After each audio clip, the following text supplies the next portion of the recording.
The history of the Brooklyn Bridge is not merely a chronicle of iron and stone, it is an immortal epic of the sacrifices, indomitable will, and sheer perseverance of 3 generations of a single family. It stands as a testament to humanity's ability to turn the impossible into reality. In the mid-19th century, Manhattan and Brooklyn were 2 separate cities, divided by the turbulent East River. During harsh winters, the river would freeze, halting ferry services and leaving thousands of commuters stranded.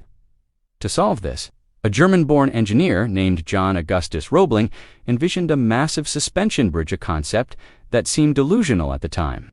Critics mocked him, saying, "A bridge of this scale hanging by steel wires, it is nothing short of suicide."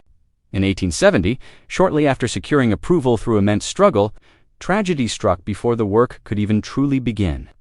While surveying the location for the bridge's piers, John's foot was crushed in a freak ferry accident. Known for his stubborn nature, he refused conventional medical treatment and attempted water therapy on himself. Consequently, he contracted tetanus and passed away within weeks. The dream of the bridge seemed destined to die in its infancy. The weight of his father's unfinished dream fell upon the shoulders of his son, Washington Roebling. Building the foundations for the bridges to massive pillars required excavating the riverbed. For this, massive wooden boxes called caissons were submerged with air pumped inside to keep the water out. Laborers worked inside these dark, damp, and high-pressure chambers. When they emerged too quickly, nitrogen bubbles formed in their bloodstream, a condition then known as caisson disease or the bends.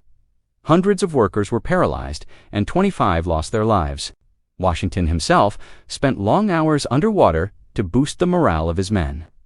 One day he, too, fell victim to this debilitating illness. He was left partially paralyzed, lost his voice, and became confined to his bed. With the visionary father dead and the son paralyzed, the world assumed the project was over. However, the story took a legendary turn through Washington's wife, Emily Roebling. She refused to accept defeat.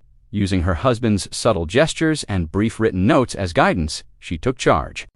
Emily taught herself higher mathematics, structural analysis, and the complex engineering of cable construction.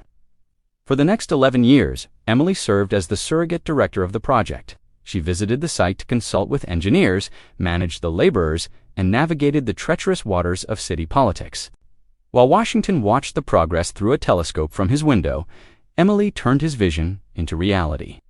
The Brooklyn Bridge was the first major structure in the world to use steel instead of iron. But even this innovation faced obstacles.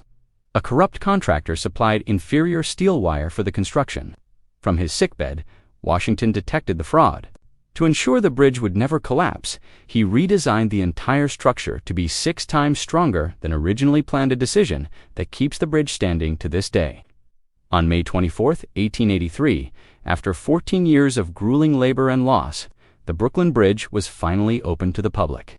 Emily Roebling was the first person to cross the bridge, carrying a rooster as a symbol of victory. However, the celebration was short-lived. A week after the opening, a rumor spread that the bridge was swaying and about to collapse. In the ensuing panic and stampede, 12 people were crushed to death. To restore public confidence, the famous circus owner P.T. Barnum stepped in. He marched 21 elephants, including his famous giant elephant Jumbo, across the bridge all at once. Seeing this incredible display of strength, the people of New York were finally convinced that the bridge was indestructible. Today, the Brooklyn Bridge is more than just a road. It is a monument to the Roebling family's sacrifice.